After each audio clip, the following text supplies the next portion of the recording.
ఇల్లు మీది రిజిస్ట్రేషన్ ఖర్చు మాది. క్రెడాయ్ ప్రివిలేజ్ కూపన్ తగ్గించుకోండి. ఈ మెగా ధమాకా ఆఫర్ పొందండి. CREDAI Vijayawada property show. అన్నమయ్య జిల్లా ఉందా పోయిందా? దేశంలోనే మొదటిసారిగా ఒక జిల్లాని రద్దు చేసేసింది ఆంధ్రప్రదేశ్ ప్రభుత్వం అనే ప్రచారం సోషల్ మీడియాలో తెగ వైరల్ అవుతుంది. అసలు ఇది నిజమేనా? ఒకసారి విశ్లేషించేటువంటి ప్రయత్నం చేద్దాం. ఆంధ్రప్రదేశ్లో 26 జిల్లాల ఆంధ్రప్రదేశ్ని ఏర్పాటు చేసేటువంటి క్రమంలో రాయలసీమలో సమగ్రమైనటువంటి మార్పులు జరిగాయి. ఆ క్రమంలోనే ఇక్కడ ఎప్పటి నుంచో దశాబ్దాలుగా ఉన్నటువంటి డిమాండ్ మదనపల్లి జిల్లా ఏర్పాటు అనేటువంటి అంశం. అయితే దాన్ని పక్కకు వదిలేసి అప్పటి జగన్మోహన్ రెడ్డి గారి ప్రభుత్వం ఏ నిర్ణయం తీసుకుందంటే, ఏవైతే లోక్సభ స్థానాలు ఉన్నాయో యథాతథంగా వాటిని ఆ నియోజకవర్గాల నుంచి జిల్లాలను ఏర్పాటు చేయాలనేటువంటి ఒక నిర్ణయం. దాని ప్రకారం ఆంధ్రప్రదేశ్ మొత్తం జిల్లాల ఏర్పాట్లు జరిగినాయి. సో అందులో ఎవరికి ఎలాంటి అభ్యంతరాలు లేవు. కానీ పరిపాలనా పరంగా వచ్చినటువంటి సమస్యని దృష్టిలో పెట్టుకుని మాత్రమే ఒక్క అల్లూరి సీతారామరాజు జిల్లా అంటే ఈ జిల్లాను విభజించారు. ఇది అరకు పార్లమెంటరీ నియోజకవర్గం. ఇంత పొడవున ఈ చివరి నుంచి ఈ చివరి ఆంధ్రప్రదేశ్లో గోదావరి తీరం నుంచి గోదావరి లోయ నుంచి ఆ చివరి వరకు ఉన్నటువంటి దీన్ని 2 జిల్లాలుగా విభజించారు. అది మినహా మరొక మార్పు లేదు. సెంటిమెంటల్గా కానీ అలానే సాంస్కృతికంగా కానీ సంబంధాలతో కానీ బాంధవ్యాలతో కానీ అభ్యంతరాలతో కానీ చారిత్రక ఆధారాలతో కానీ ఎలాంటి సంబంధం లేకుండా అప్పటి ప్రభుత్వం నిర్ణయం తీసుకుంది. ఇప్పుడు ఈ మార్పులు చేసేటువంటి క్రమంలో అన్నమయ్య జిల్లాకి సంబంధించి ఒక కీలక నిర్ణయం తీసుకుంది. మదనపల్లి జిల్లా ఆవిర్భావం అనేటువంటి చర్చ మొదటి నుంచి జరిగింది. కానీ అన్నమయ్య జిల్లానే పునర్వ్యవస్థీకరించి మదనపల్లె కేంద్రంగా అన్నమయ్య జిల్లాని మలుస్తూ ఆంధ్రప్రదేశ్ కేబినెట్ ఒక నిర్ణయం తీసుకుంది. ఇది ఈ ప్రదేశంలో వస్తుంది. అయితే అందులో ఏం మార్పులు జరిగినాయి అనేది గవర్నమెంట్ రిపోర్ట్ ఏం చెప్తుందో ఒకసారి మనం చూద్దాం. ఇది వైఎస్ఆర్ కడప జిల్లాకి సంబంధించినటువంటి నివేదిక. అంటే వైఎస్ఆర్ కడప జిల్లాలో ఏమేం మార్పులు ఉన్నాయి, అలానే ఈ అన్నమయ్య జిల్లాలో ఏమేం మార్పులు వస్తున్నాయి, సరిహద్దుల్లో ఉన్నటువంటి జిల్లాల్లో ముఖ్యంగా వస్తున్నటువంటి మార్పులు ఏంటి, దాన్ని విశ్లేషించేటువంటి ప్రభుత్వం క్యాబినెట్లో పెట్టి డిస్కస్ చేసినటువంటి అంశం ఇది. సో దీన్ని ఒకసారి మనం చూస్తే కనుక అన్నమయ్య జిల్లాలో ఫస్ట్ తీసుకున్నటువంటి నిర్ణయం, అన్నమయ్య జిల్లాలో shifting of district head quarters from Rayachoti to Madanapalle ఇది జరిగింది. అంటే అన్నమయ్య జిల్లా పేరు మీద కానీ అన్నమయ్య జిల్లాను రద్దు చేస్తున్నట్టు కానీ ప్రభుత్వం ఎక్కడా చర్చించలేదు. ప్రభుత్వం చర్చించింది అన్నమయ్య జిల్లా పునర్వ్యవస్థీకరణకు సంబంధించినటువంటి అంశం. అన్నమయ్య డిస్ట్రిక్ట్ ఎట్ మదనపల్లి అనేటువంటి ఈక్వేషన్తో తీసుకున్నారు. హెడ్ క్వార్టర్స్ని షిఫ్ట్ చేయాలి. రాయచోటిలో ఉన్నటువంటి హెడ్ క్వార్టర్స్ ప్రస్తుతం రాయచోటి ఇక్కడ ఉంది. ఇది మొత్తం జిల్లా. రాయచోటి ఇక్కడ ఉంది. ఈ చుట్టుపక్కల ఉన్న వాళ్ళందరికీ కూడా అది దూరంగా ఉండేటువంటి ప్రదేశం అవుతుంది అనేటువంటి అభిప్రాయం ఉంది.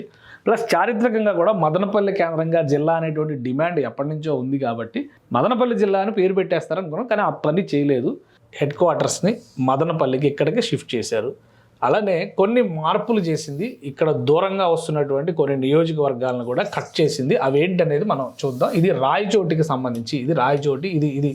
ఇదంతా కూడా అన్నమయ్య జిల్లా కిందకి వస్తుంది. రైల్వే కోడూరు, రాజంపేట ఇవన్నీ వస్తుంది. రాయచోటి ఇటు చివరి ఉంటుంది అనమాట. ఇటు చివరి నుంచి అందరూ అటు పోవాల్సినటువంటి పరిస్థితి ఉంటుంది. సో ఆ పరిస్థితి లేకుండా ఉండడం కోసం ఒక నిర్ణయం తీసుకుంది. Merging of Chowdepalle, Punganur of Palamaner revenue division of Chittoor district to Madanapalle revenue divisions of Annamayya alias Madanapalle district.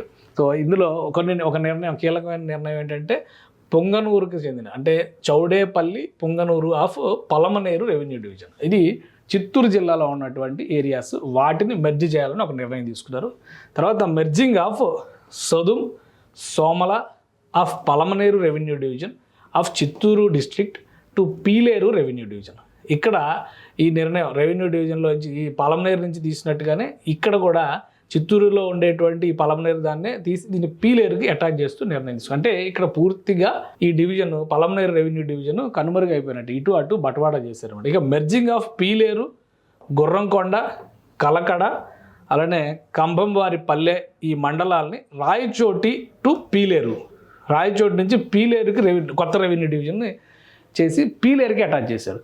So ఈ మార్పు జరిగింది. ఇది ఒక మార్పు. దీని తర్వాత దీని జాగ్రఫీ ఎలా మారబోతుంది అనేది కూడా ఒకసారి మనం చూద్దాము. ఎందుకంటే మార్పులకు సంబంధించి 2-3 ప్రతిపాదనలు చేసి, ఇంకొకటి కడప జిల్లాకి ఇచ్చినటువంటి నిర్ణయం, retention of Siddavatam, Ontimitta mandals in YSR Kadapa district. YSR Kadapa జిల్లాలోనే సిద్ధవటం, ఒంటిమిట్ట మండలాలను ఉంచాలని నిర్ణయం తీసుకున్నారు. Merging of Rajampet revenue division with Rajampet, Nandalur, Veeravalle, అలానే టీ సుందుపల్లె మండల్స్ ఇంటూ వైఎస్ఆర్ కడప. రాజంపేటతో కలిపి ఉన్నటువంటి ఈ 4 మండలాలతో కడప జిల్లాలోకి ఈ భాగాన్ని మెర్జ్ చేస్తూ ఒక నిర్ణయం తీసుకున్నారు. సో అంటే రాజంపేట అనేది ఫస్ట్ రాజంపేట జిల్లా అనుకున్నారు, అన్నమయ్య జిల్లా అయింది. అక్కడి నుంచి రాజంపేటని షిఫ్ట్ చేస్తూ కడపలోకి తీసుకుంటూ ఒక నిర్ణయం తీసుకున్నారు. అంటే ఇక్కడ మనకు స్టోరీ అర్థమవుతుంది క్లియర్గా. ఈ 2 మార్పులు చేసిన తర్వాత మదనపల్లి జిల్లాకి సంబంధించి ఇంకా మదనపల్లి అనేది కేవలం హెడ్ క్వార్టర్స్ మాత్రమే, అది అన్నమయ్య జిల్లాని రద్దు చేస్తూ తీసుకున్నటువంటి నిర్ణయం అవడానికి అవకాశం లేదు. సో ప్రభుత్వ నివేదిక చెప్తున్నటువంటి అంశం ప్రకారం అన్నమయ్య జిల్లా కనుమరుగు కాలేదు. అన్నమయ్య జిల్లా యథాతథంగా కాకుండా పునర్వ్యవస్థీకరించిన రూపంలో కొనసాగుతుంది. దానికి హెడ్ క్వార్టర్స్గా మదనపల్లి వ్యవహరించబోతుంది. ఈ మార్పులకి అందరూ కూడా ఆమోదం తెలిపారు కాబట్టి జనవరి 1 నుంచి ఈ కొత్త రూపంలో ఉన్నటువంటి మదనపల్లి జిల్లా ఎగ్జిస్టెన్స్లోకి వస్తుంది. 2 కొత్త జిల్లాలు ఏర్పడ్డాయి, ఉన్న జిల్లాను పునర్వ్యవస్థీకరించారు. సో 28 జిల్లాల ఆంధ్రప్రదేశ్ని జనవరి 1, 2026 నుంచి మనం చూడబోతున్నాం.